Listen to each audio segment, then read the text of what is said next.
Hey everyone, it's Carter King. If you're an educator, a leader, or just a parent who wants to teach kids about space, check out my newest book, Carter's Journey Through Space. It's available now on Amazon, Target, and bookstores everywhere. Come explore the universe with me.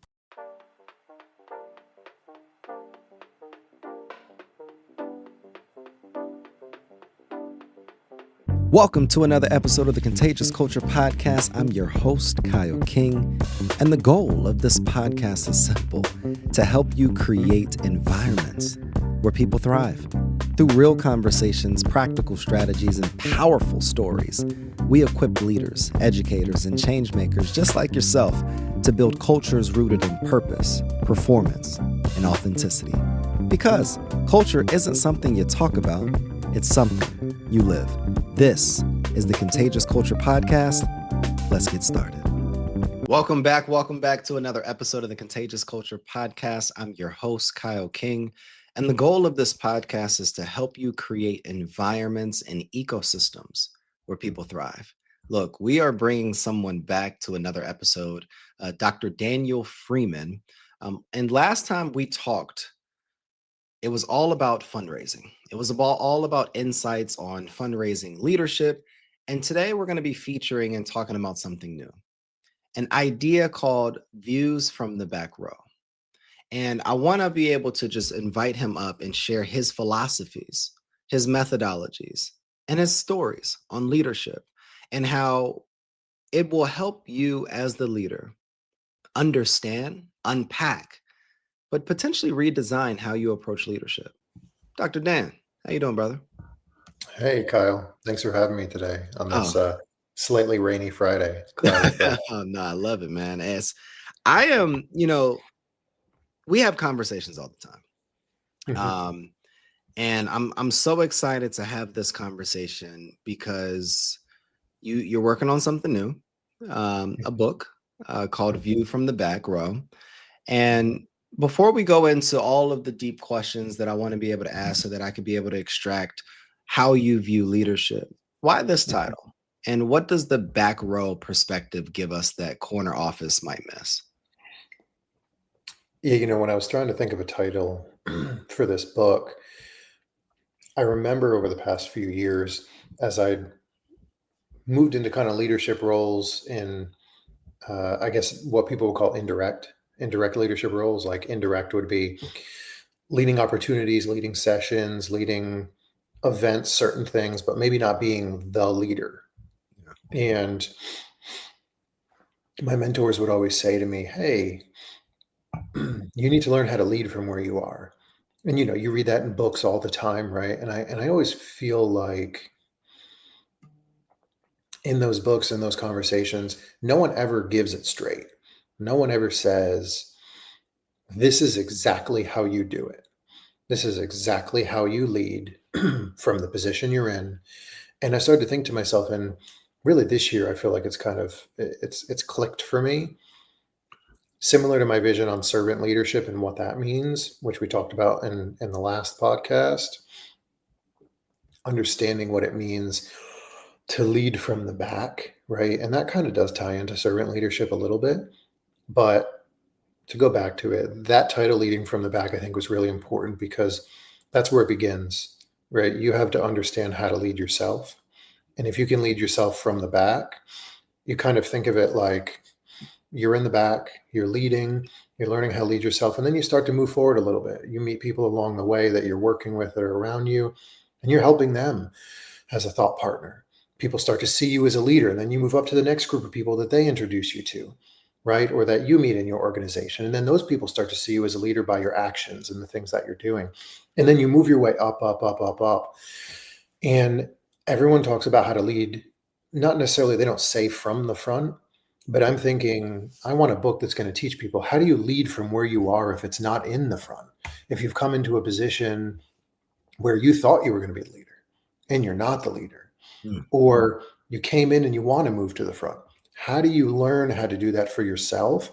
And then how do you build that around yourself and change that mindset, right? And reframe the situations to say, how can I lead in this? What have I learned to be a leader from this situation? So long story long, that's kind of why I liked that title. And we've talked about this extensively, but I want to go back for a second. Um, let's go back to the second week in your first leadership role. You Hmm. walk into the meeting you're supposed to lead, and suddenly you realize, wait, I'm in charge here. What was going through your head, and what did you get wrong that day that you do differently now? I think certainly I can answer that. The first thing for me is I kind of look at the scenarios that I've been in and I reflect back on my situation. And I've said this to a few people. People always say, I want to lead a listening tour, right? And I kind of think that's a cliche phrase, right? Because if if that's your focus, but you're not actually an active listener, or you're not maybe taking notes or not doing certain things that really benefit that and benefit the people you're listening to, then what are you really doing, right? It kind of feels performative to a degree. Not that everyone who says they're doing that is being performative, but when I came into the role, um, first leadership role, there were a lot of expectations. We need to do X, Y, Z. We need to do it now. And I was like, okay, this is coming from, this is the directive I've got, so I'm going to do it. And I reflect back on that and I'm like, that was a failure. Um, and I just call it what it is because I'm not afraid of failing. I've done that a lot in my life, career, had a lot of missteps, but that's helped me who I am and it's helped shape my outlook. So I what I did is I went in and I just jumped in, right? I didn't have the time to actually go and meet the people that I wanted to and try to build relationships with them and learn what kind of value I can bring to them, which is just, that's my authentic self. That's what I try to do.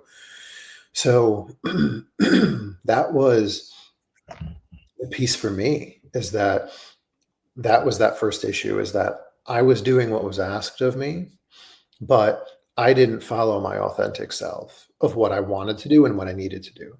And that can certainly put a bad taste in people's mouths. They don't know that that's what I've been told to do, right? Mm. They just know that this person's coming to me and asking me for things when they don't even know me, right? Um, and to me, and I think that's that's something I certainly would have changed going into my, first higher level leadership kind of role is really taking that time to get to know people, what they're working on, at least the first few weeks or the first month, or kind of like when I was at Drexel in my role, the first 2 months, our executive assistant was setting me up on tons of Zoom meetings because it was 2020 at the time. Um, she set up a ton of meetings for me to meet all of these people. And I think that's probably the second best thing, right? Is if you don't necessarily have time to get in front of all these people, at least set up meetings, right? In person or online to take that time and just fill up that first month with those meetings because, whether you're meeting people internally or externally, I think that's a really great way to get a good lay of the land. Why do you think that's important, though? I think it goes to the servant leadership side, right? There needs to be vulnerability and trust as a leader. Leaders need to be vulnerable to show people that it's okay to fail, it's okay to change, it's okay to acknowledge that maybe what you've done isn't correct or that it could be adjusted. And I think that inherently comes with trust because people start to trust the fact that this leader realizes that they're not all powerful, that they don't know everything.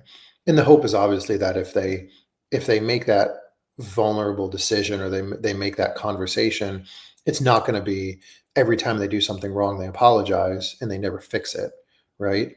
But I think that it's so important because you need to come in, you need to listen, you need to figure out what's going on. Doesn't mean that you're not going to change it or you're not going to have suggestions about what's going on. But just like we've talked about with donors, right? People need to feel seen, they need to feel heard, and they need to feel appreciated. And when you can do those things accurately and let people know that, like, you're here for a bigger picture, right? For the vision to help that succeed, which includes helping them succeed and making them feel empowered and that they can trust you. Like, that's why it's so important And just like in our work as fundraisers, a lot of that always starts with the first conversation. I hear a lot, especially here more lately, that self-awareness, vulnerability is so important for a leader. First, to be able to embody within themselves, but then also to be able to impart on their teams as well. What is your belief on the importance of self-awareness in leadership, and how that could be the foundational piece for great leadership?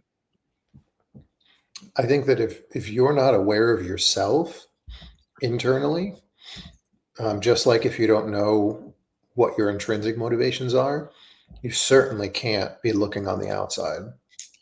You can't assess what's going on externally if you can't even assess yourself, right? You're the closest person to you. So if you can't understand where you're going, what you're doing, and what you need to say, how can you assess what other people are? So for me, I think that awareness, and that's something I've always tried to bring in whatever role that I've been in. And it could be something as simple as yesterday, I saw my colleague, like Monday, we had a charity golf classic that I was out to with some people. Tuesday, had a ton of visits. Wednesday, had more visits, but I stopped back at the office and I saw one of my colleagues and I was like, "You got a haircut?" And she's like, "You are the first person to notice." And she's like, "And I knew you would." And I said, "Yeah, because it's important to me." Right? Like if I'm paying $50 to get my hair done and get my hair cut, right? I kind of want someone to notice it, right? Like I'm Yeah. doing it for a reason or another, because that tells me someone's really seeing me. Mm, And they're seeing my presence, right? Because we know that that's something just like, getting a new piece of clothing, this or that. Like sometimes it, increases the swag, right? It makes you feel good. You get a little sparkle in your eye or a little, pop in your step. And to me, that's one of those big things. Like when I saw her yesterday and I was like, okay, I would want someone to notice it. So I want to notice it on her because it shows that I don't just look at her as a worker bee, right? Or this or mm, that. Like I see her as a person. I see yeah. what she's doing outside of work as well, right? And we can have those conversations. So to me, I think it kind of goes back to what I said before. That awareness is so important, but you have to Exactly. be aware of yourself and your decisions and the impacts that they make before you can be more aware of everything going on around you. Because what you do impacts people, and what goes on around you and your team impacts them as well. So that goes back to that leadership piece too, where I talk about being a servant leader. You need to remove any barriers that affect the success that your employees can have or could have or are having. But you also need to be a buffer for things that are coming down the pipeline that could affect what they're doing. And that all comes to awareness, and that comes back to servant leadership and how I view it. What's one thing you wish someone told you before your first leadership moment? I think, and it's something I've worked on and I found myself, I think like early on, right? There were some times really early in my career that I was able to be in leadership meetings and I wasn't in a leadership role. But the from there to fast forward to now, I think it's discernment. Hmm. Um, one of the things I've worked on this year is discernment, right? Figuring out when you're in a meeting as a leader, whether you're with leaders that are above you on the same level, whatever that may be, it's discerning what's going on in the right kind of awareness too, right? Discerning what's going on in the conversation, what are they talking about? Can you respond? Should you respond?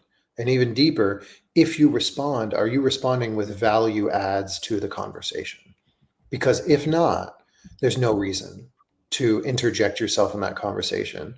Because we all know that there's a lot of power in silence and a lot of power in listening versus thinking and formulating what you need to say while people are talking. You're not absorbing it properly. But I think that discernment is really big. And that's something I've worked on over the last like year and a half or so. But earlier in my career, I wish someone would have said that to me. And it's not that I talked a lot, but I was actually the opposite. I was afraid to talk earlier in my career. And I had all these things that I wanted to say, but I like kept my mouth shut because I didn't understand that. I didn't understand, like, okay, you don't have to say everything, but you need to figure out what should you say because it can add to this conversation.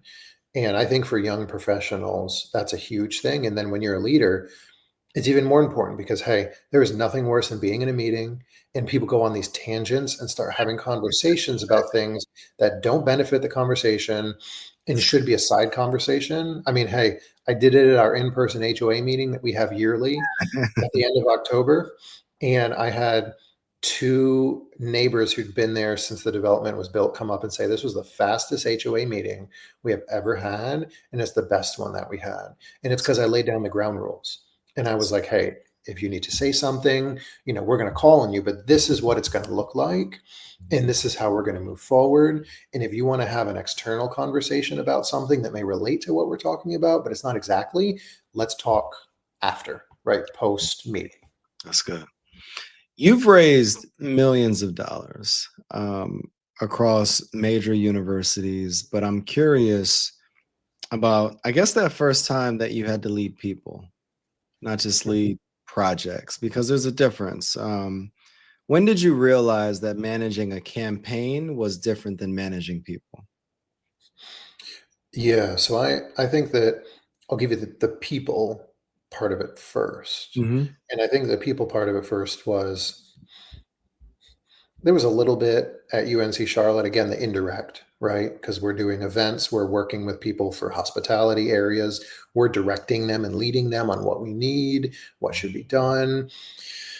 I would say Asheville was probably the first time where I had the indirect, like real leadership, where I was working directly with coaches. I had a number of coaches that I was working with on fundraising, Yeah. whether it was putting together alumni events or having conversations with them about alums who were donors and kind of working with them on how to strategize, how to reach out to those people, how to build out these plans, like what that strategy is going to look like and how to lead them in that fundraising part of it. So that was probably the first piece for me, and that came naturally because I'm always curious and I love learning, right? So I have a lot of knowledge. And for me, I was always great at asking questions, but at that time, I probably would ask too many questions versus discerning, like, okay, what's going to be a helpful question to ask them? And, that was the time I think I shared with you, like when I was learning what it really meant to serve individuals and donors and the people around you and add value. So later in my career, I realized how to keep things a little more simple. But at that point, it was asking a lot of questions, working with them. I probably should have taken a little bit more leadership to help direct them since this was what I was doing. But I think looking at that at the same time at Asheville, I was in meetings for, I feel like it was a number of months. I feel like it was more than like 6 months as we prepared for a $10 million plus comprehensive campaign. And we were on the athletic side, but I was, the liaison on the university side. So I'd go meet with annual giving. I did presentations on our database with Razor's Edge when we transitioned over. I was doing a lot of those things, but being in that kind of campaign and being connected in it, which was really nice, getting to see how they started the vision, what it was going to support, what the top 100 list looked like, and being in that room of maybe 30 people and kind of understanding the difference between leading a coach versus what it looks like to be part of a campaign and watching those leaders kind of working through what that looks like and that strategy. Those were probably those first 2 points because the campaign, I mean, you can look at it as one smaller, one bigger, right? You could call me working with these coaches, fundraising for their teams. Those are small campaigns, right? Small crowdfunding campaigns. And then, we're looking at this $10 million plus campaign at that time, which it's ended up being more than that. since I left. But looking at that, it's just so different in terms of you're obviously looking at things on a larger level, but there's so much more strategy in terms of relationships. And again, I've learned that since then. I left UNC Asheville in 2020, and I'm still close with a lot of people I worked with there, and still talk to people who are there.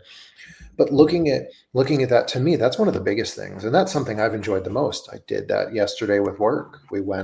Me and a foundation board member went to lunch Mhm. with a potential prospect that we'd love to bring into the fold and work with us because of what their values are.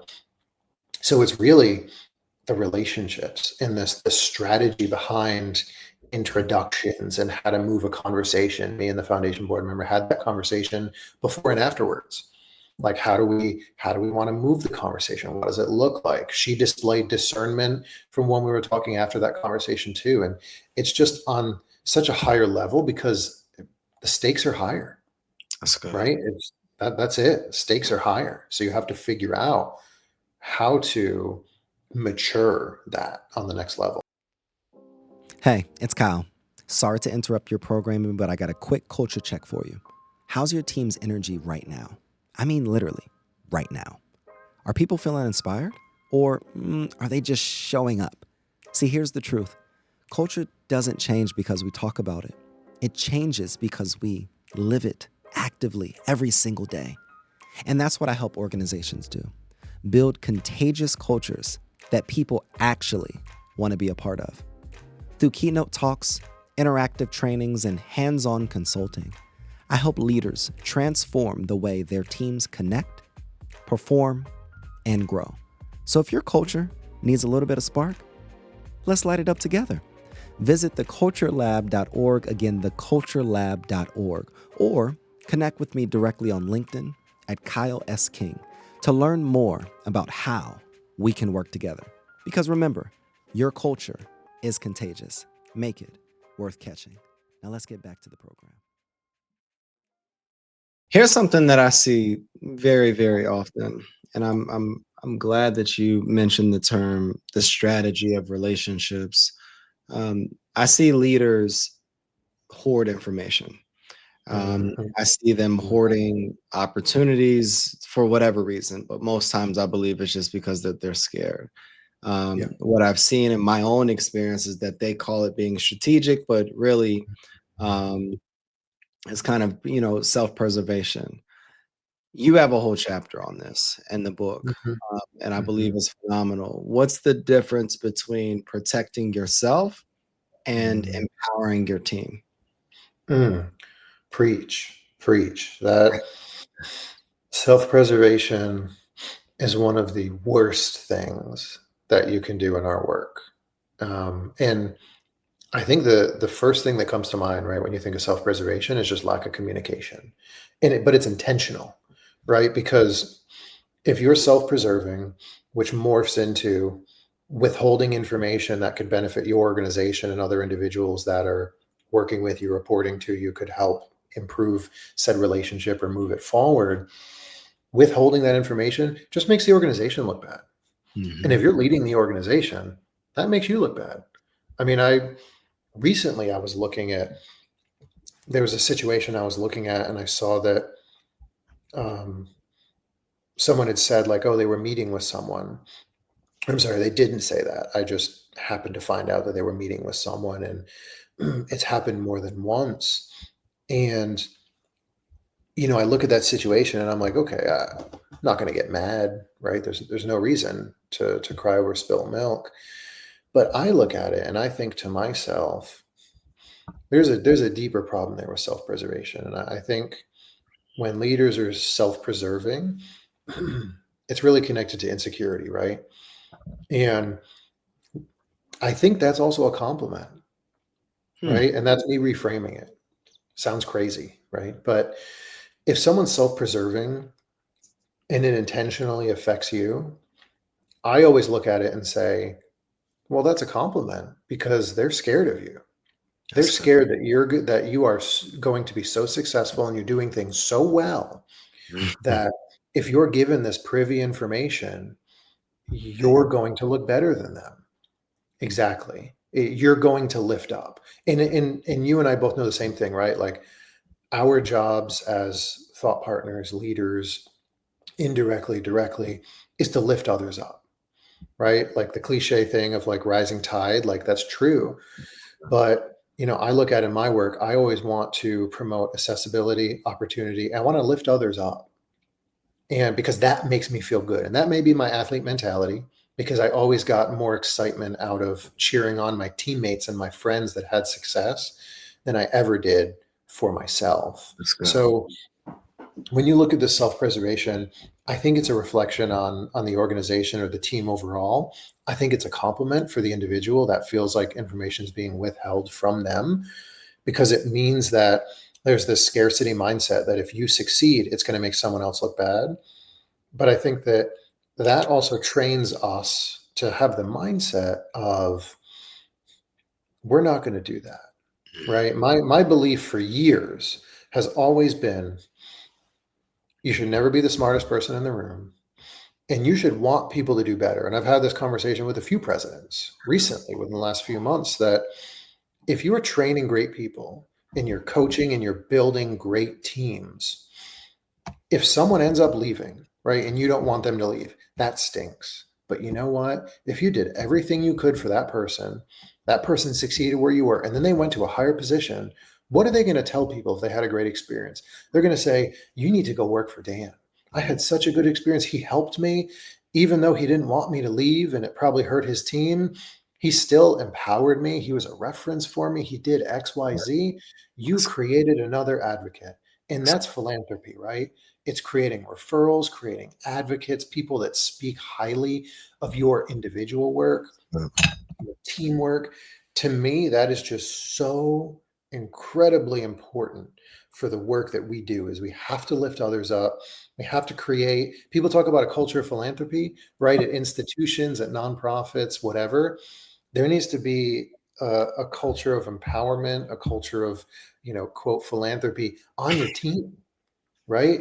Because if you're empowering people, you're sending them up to the big leagues, and then they're telling people about what you've done. That's how you create that internal culture that everyone seems to want for philanthropy as well, which then ties into what we've talked about, which is, my belief in leadership is you treat your donors and their time, talent, and treasure, you treat your employees the same exact way. What does this look like in practice? Like one thing that I heard recently was like, what is your Monday morning example? That's a good question. I think the first piece is advocating. For me, I think that what does this look like in practice? When it's advocating for people. And one of the things that I love to do, back to what I just said, is if I'm in a meeting and I've worked with our marketing person or I've worked with my direct colleague, either of them right now, if they do something good, I'm going to say, and I've done it in a bunch of cabinet meetings, after working with so and so, this is what we did. They did a great job setting me up for XYZ. Or, me and Y had worked together on creating this, and we decided that this really streamlined our unit plans and what we had done. And that's if it comes to me, right? Because we're talking about discernment too. But I think the first piece is acknowledgement. I think the second piece is advocating, right? If we want to create this culture of lifting everyone up, you've got to advocate.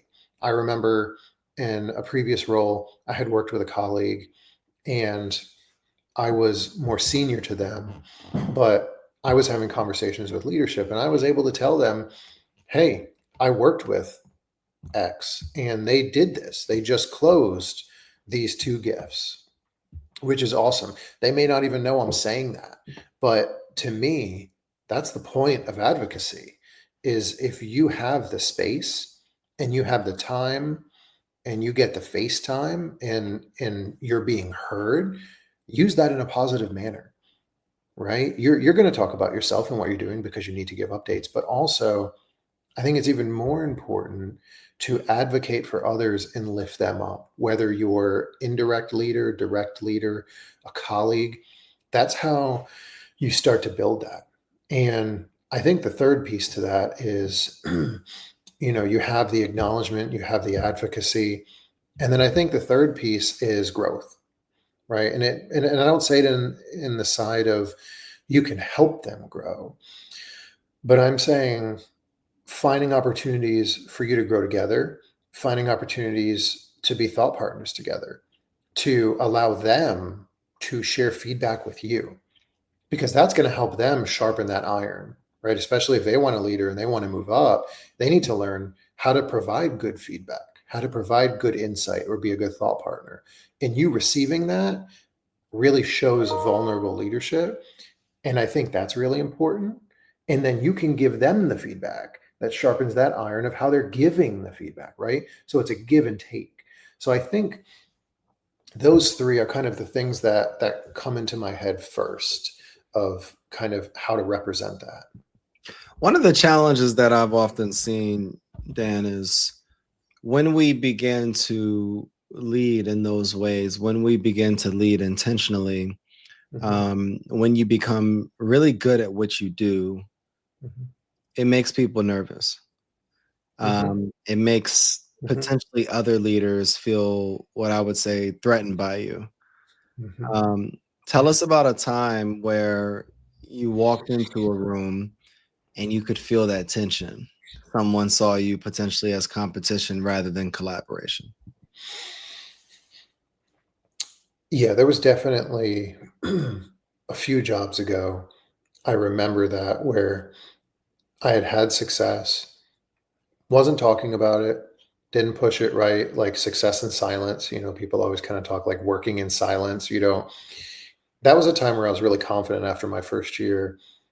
I was really confident that what I was doing was the right thing, and I saw it coming, right? I didn't need anyone else to tell me that after that first year. So I worked in silence. I let my metrics that everyone could see, I let my metrics speak for themselves.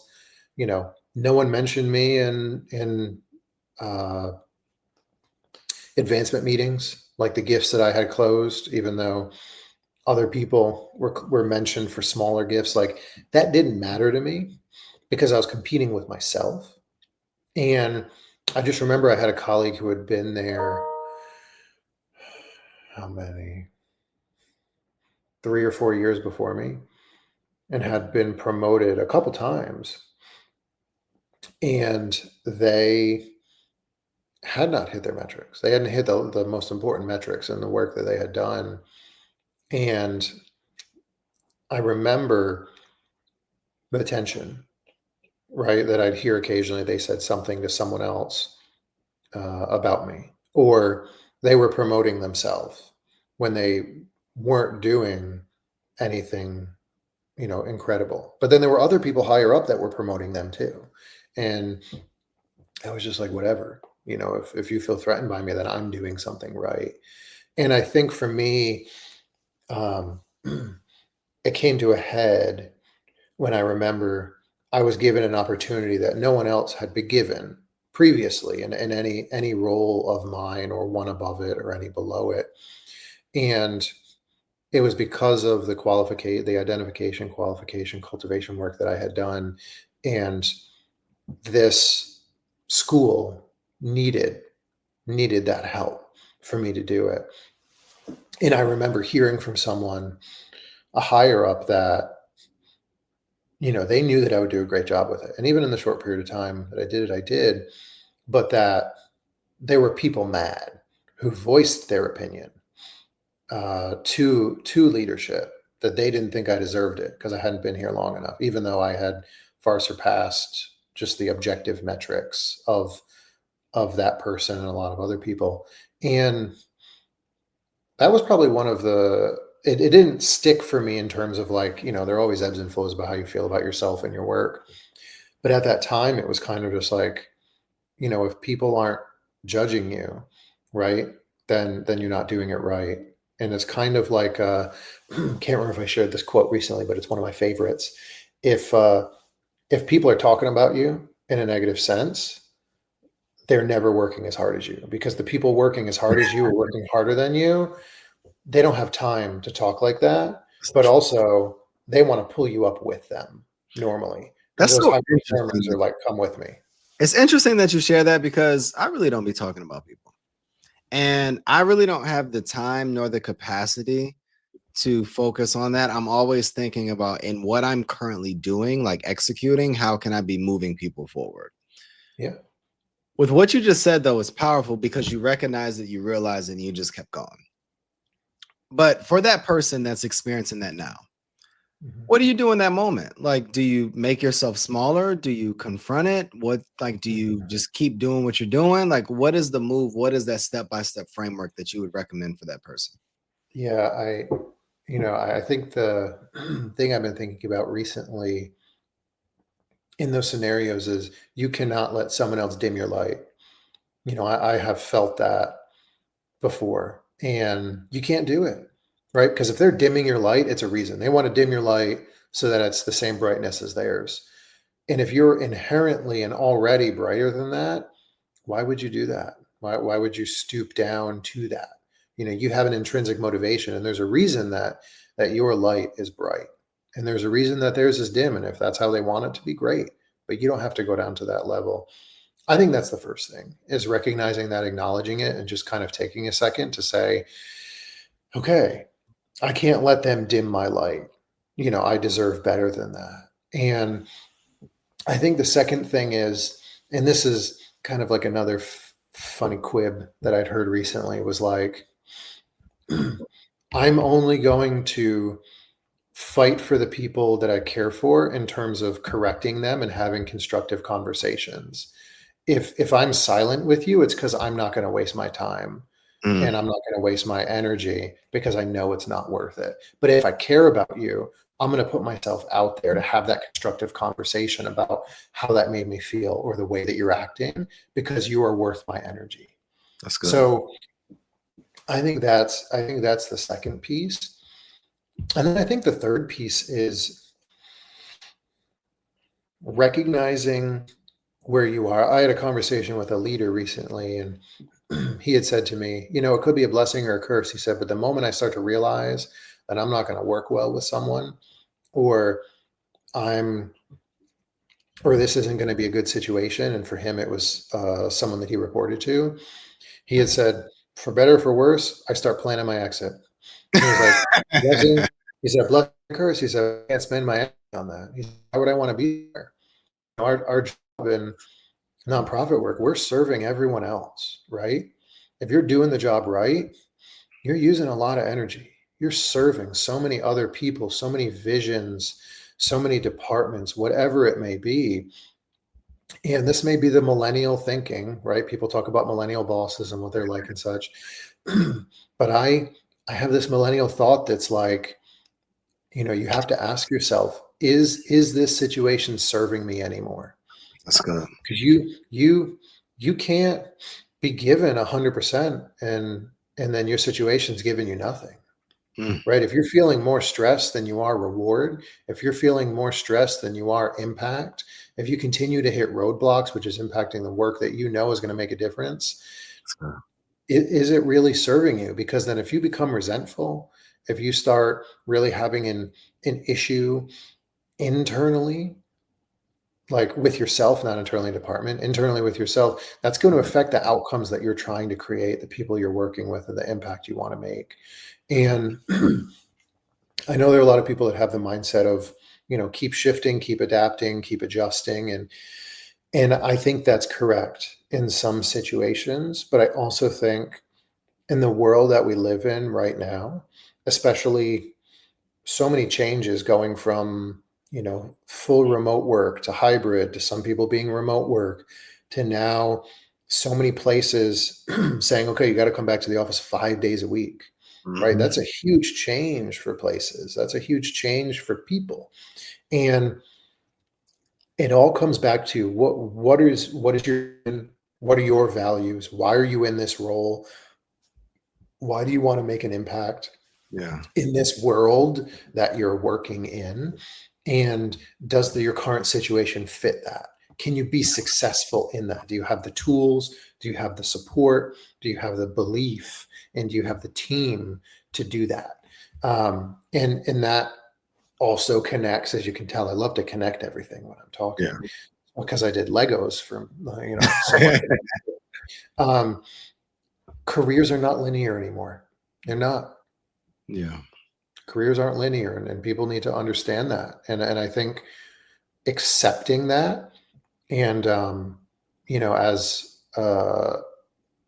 a kind of thought partner, confidant had once told me, you know, radical acceptance is not easy, but like if you can just accept what's going on, even if it's crappy, even if it's not great, once you can accept, then you can move forward to the next step and say, okay, can I make this better? How do I need to adjust? What does a good situation look like for me?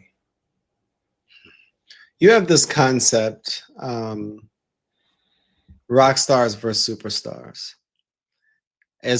I've talked about it in another podcast a few times, and it's definitely something. If I write another book, I need to put it in there. Can you unpack that for us, though? Like, what's the difference between a rock star versus a superstar, and why does it matter in creating a thriving culture? Yeah. So when I think of myself as a leader, right, we know that people, when you come into a leadership role, if there are people in there, you have to understand that maybe not everyone is suited for the role that they're in. And that means you really need to assess each person as an individual and the expectations of that role. And you need to make sure that people are playing on their strengths, but also growing and learning in the areas that are weak for them.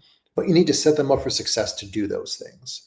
And you could kind of equate that to how I work portfolios and fundraising, which is I have my primary portfolio, which is people who are ready to give in the next 6 to 12 months.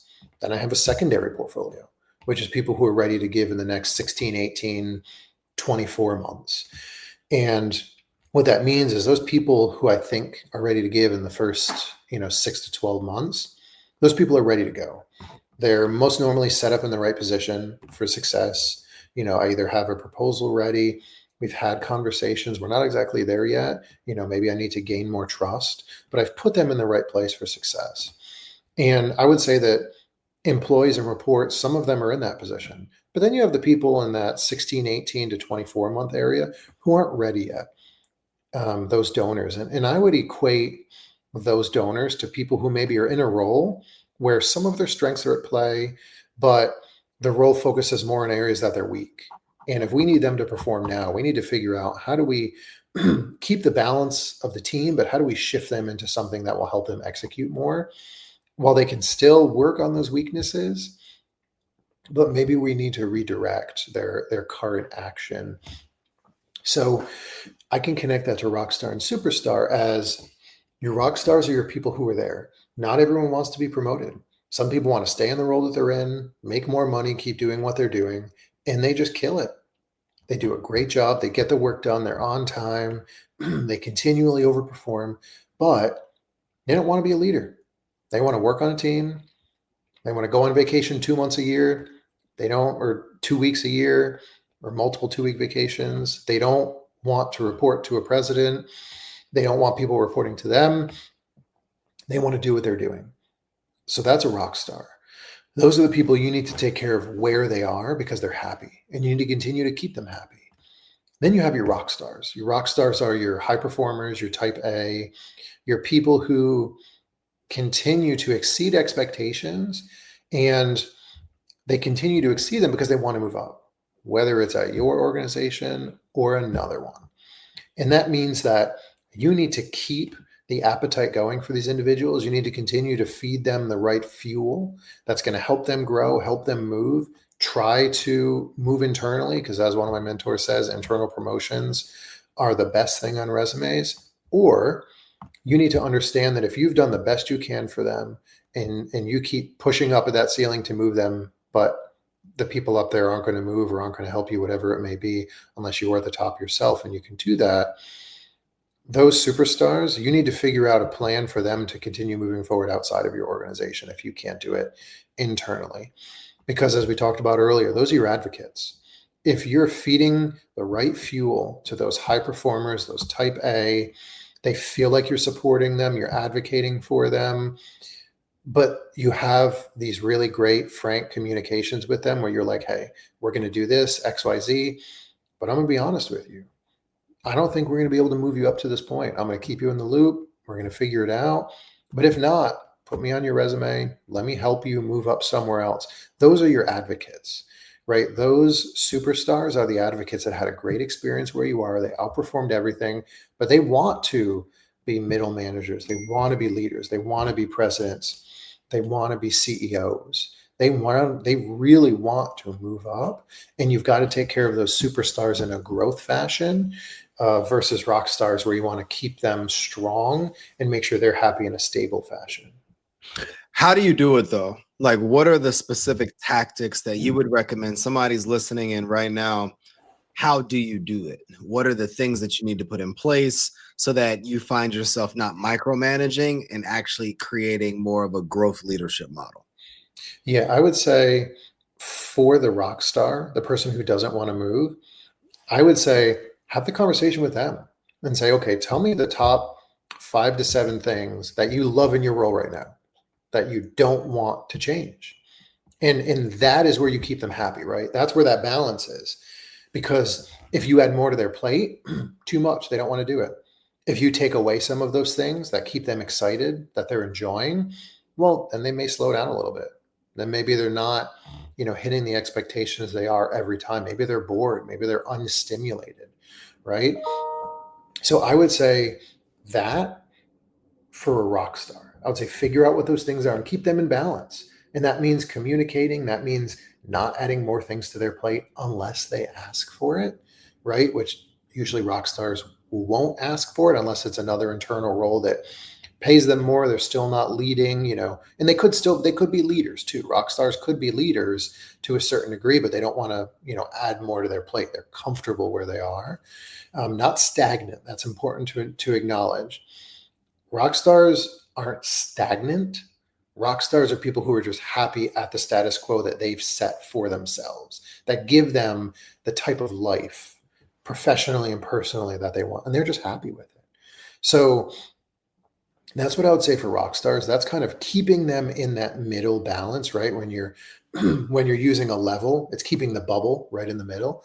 And then I would say for superstars, I would say it's conversations about succession planning. I would say it's conversations about real growth charting. Like, here's where you are. Where do you want to go? Where do you see yourself in the next 1 or 2 roles, right? Because you don't want to go above that because life can really change things. And that could be, those next 2 roles could be in the next 1, 2, 3, 4 years, right? But once you get past 3 years, life can really change after 3 years. You don't know. So keeping it within a time range that you can kind of control a little bit more, that there may not be as many big changes. So working with them, understanding what they want, talking about succession planning, and finding development opportunities. And sometimes, depending on the role, and we can say in our work, in fundraising, that may not mean right up at the front giving them more money or this or that. It could be, hey, if I want to grow, I need to work with a principal gift donor. Can you talk to prospect management or strategy? If there's someone that we're pretty confident really has some wealth, can you assign them to me? Can I work on that? Maybe it's with you, right? You being the leader of them, saying, can we work on it together? Because that's gaining skills. Superstars want to gain skills because it helps them grow. That's part of, like you said, that's part of that growth plan. And I think another big one is we talked about self-preservation, right? And empowerment. It's and not micromanaging, right? If you tell someone, I want you to do this and I want you to make the decision, please do not go to them afterwards and say, oh, well, you didn't do this one little piece correctly. Because that's going to diminish everything else you've done, right? Let them do it. If it's not life or death, right? No one's normally dying in the work that we do, right? It's not life or death. If it's about personal preference versus effectiveness, you need to separate that. And I think that's also something where a lot of leaders really struggle. There's a difference between your personal preference and the effectiveness of what someone else is doing, right? Like, it doesn't matter if you have salutations or if you've signed a letter and your name isn't typed out, right? Like, it doesn't say, Dr. Daniel Freeman, Chief Development Officer, and then I sign above it, right? If it's your preference to have your name and the signature, but you're working with someone, they're doing something and whatever it may be, and it doesn't have your name but your signature, that's personal preference. Hey, I know you're enjoying the episode, but I want to ask you a quick question. I promise, just a quick question. If you could stop chasing dollars and start building a fundraising system that actually works, would you do it? That's what the NP Accelerator is all about. In 12 weeks, we help nonprofit leaders just like yourself strategize, secure, and scale with tools, coaching, and accountability that actually moves the needle forward. No more guesswork, no more burnout, just a clear path to grow your impact and your income. Spots are limited, and your mission can no longer wait. Check the show notes, click the link, and book a discovery call with our team right now. Hey, let's get back to the episode. You will not want to miss what's coming. Is it still going to be just as effective? Yes.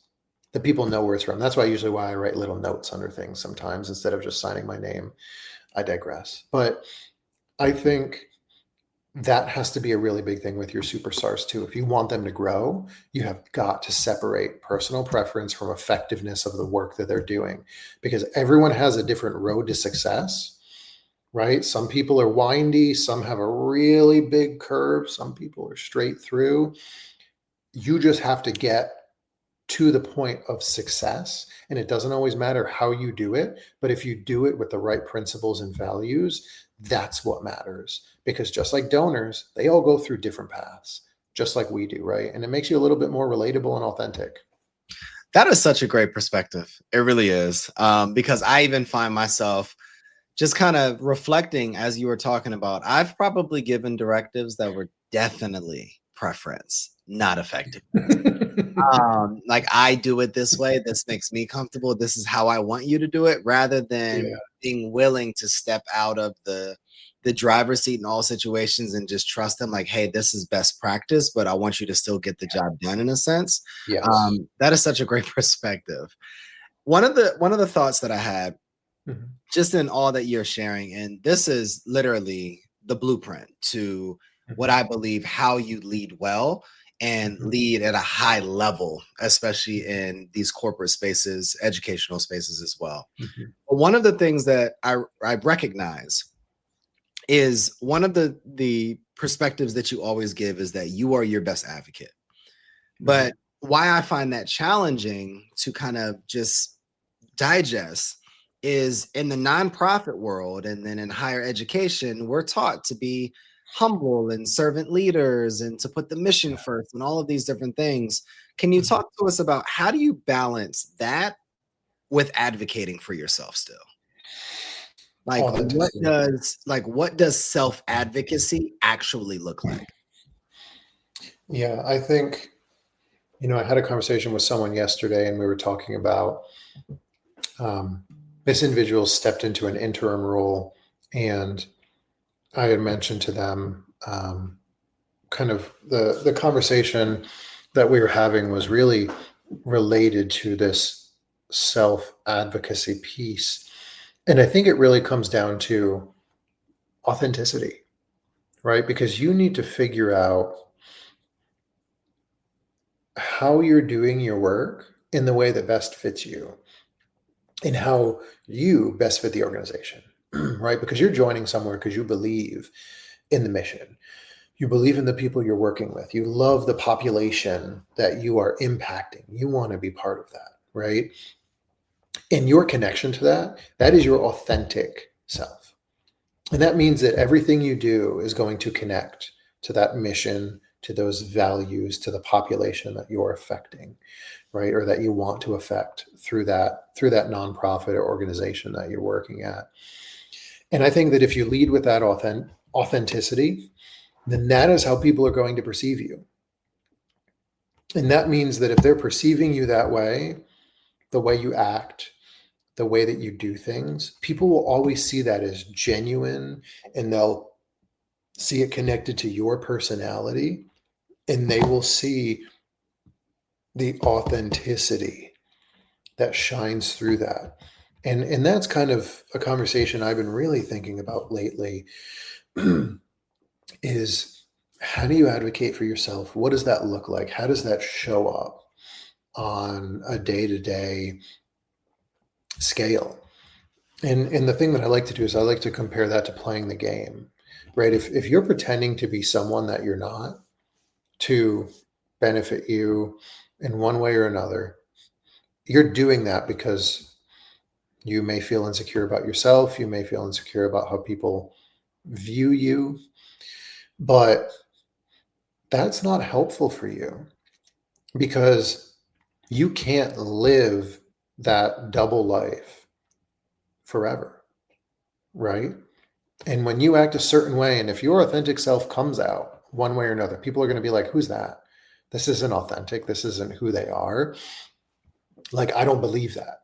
People aren't going to trust that. They're not going to understand that. But if you always show up with your authentic self and people realize, okay, you know, Dan has a super high motor, right? People, I remember when I left my first job at Charlotte, they had told Asheville, one of my colleagues told me, they were like, you know, be careful because Dan's going to run. If you let him go, he's going to run. And because I have that high motor and I have all these ideas and these things that I want to do from kind of this internal qualitative research that I've done in all these other jobs, but that's who I am. And when you're getting me, I want you to know that, right? Like, and talking about authentic self and how to advocate for yourself, right?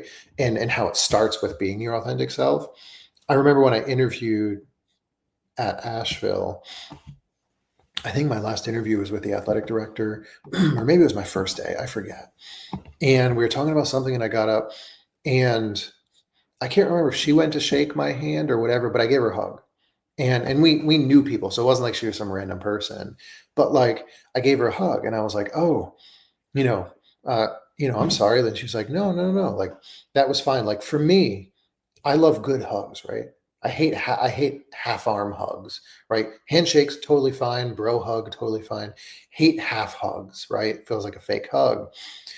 But I gave her a real hug, and to me, it was not intentional, but that showed my authentic self to her.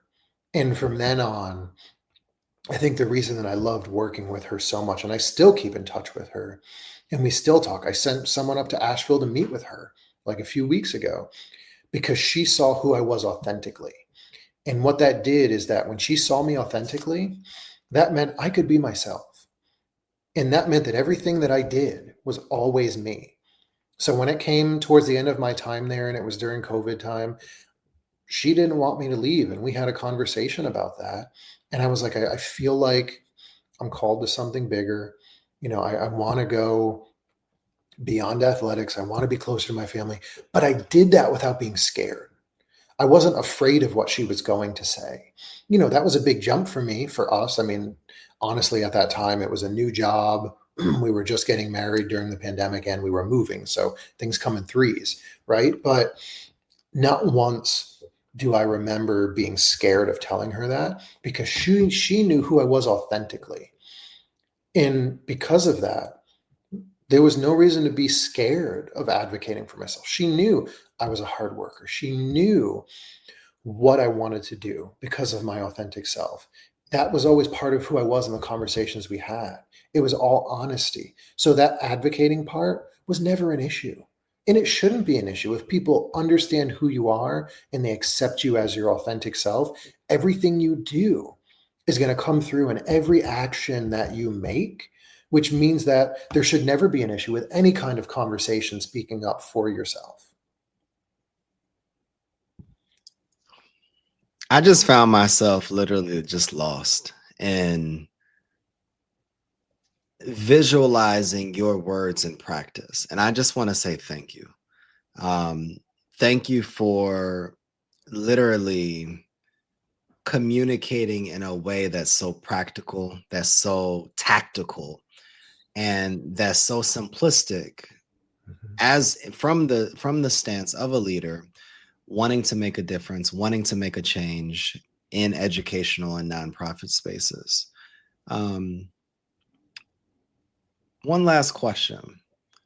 When you think of the book that you're working on, the journey that you're on, and the change that you wish to create, what do you hope changes for the next generation of leaders who continue to engage with your content, sit under your leadership and potentially read your book once it comes out? I want people to feel good. I want people to feel like they can be themselves.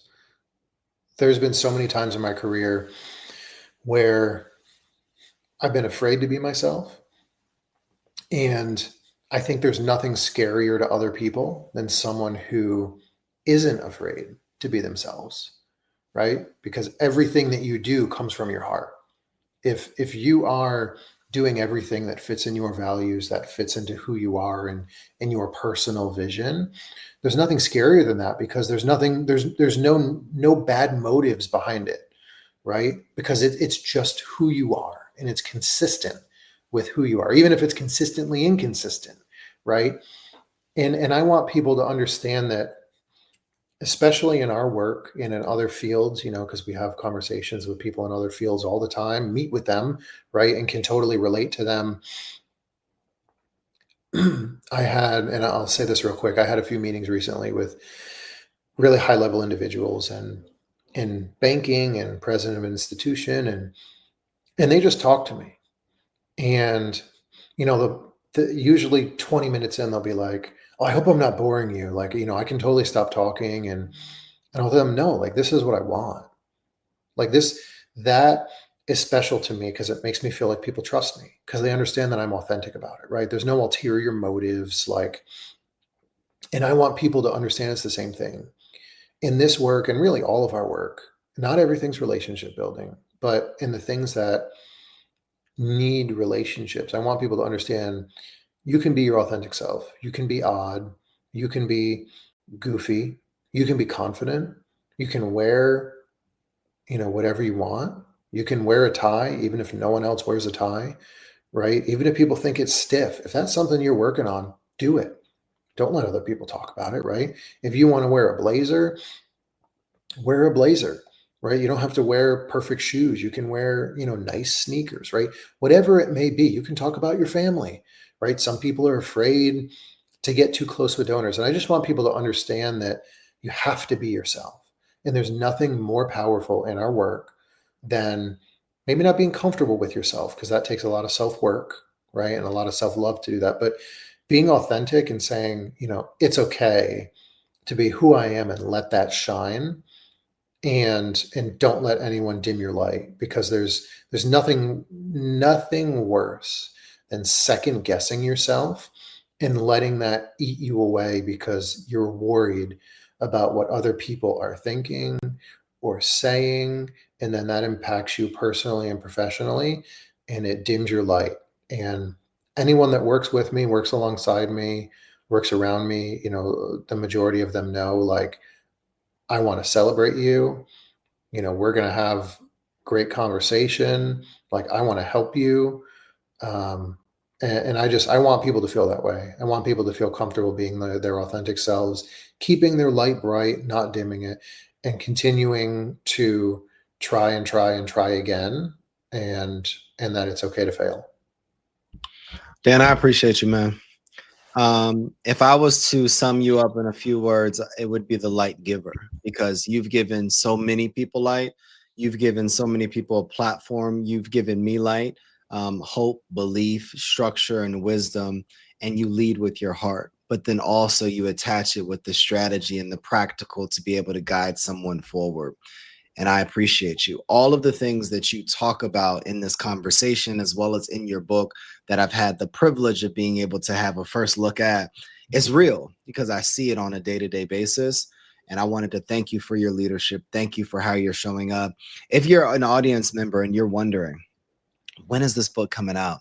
He's working on it. You got to keep waiting a little bit more. You got to keep waiting. Dan, where can we find you? You can find me on LinkedIn at it's linkedin.com/Dan, the EDD man, or you can just look me up on there. I'm super active on social media. Some of the things that you're doing as well, which I'm grateful for that, to be a part of what you're doing. So you can find me there.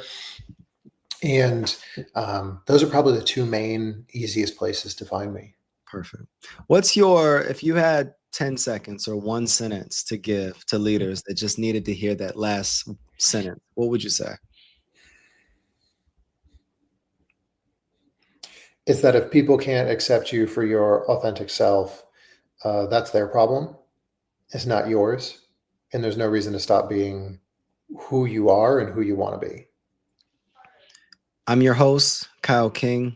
This is another episode of the Contagious Culture Podcast with Dr. Daniel Freeman, the EDD man on LinkedIn. One of the questions that I want you to remember is, what type of culture are you spreading? The energy you bring is the culture you create. Make yours worth catching. We'll see you all next episode. Thanks for tuning in to the Contagious Culture Podcast. If this episode challenged or inspired you, hey, take a second to share it with someone who's building culture in their world. Make sure to like, subscribe, and leave a review. It helps more leaders, educators, and change makers just like yourself join the movement. You can connect with me on LinkedIn or YouTube at Kyle S. King for more tips, tools, and methodologies to be able to help you create this ecosystem of absolute excellence. Until next time, lead boldly, live intentionally, and remember, your culture is contagious. Make it worth catching.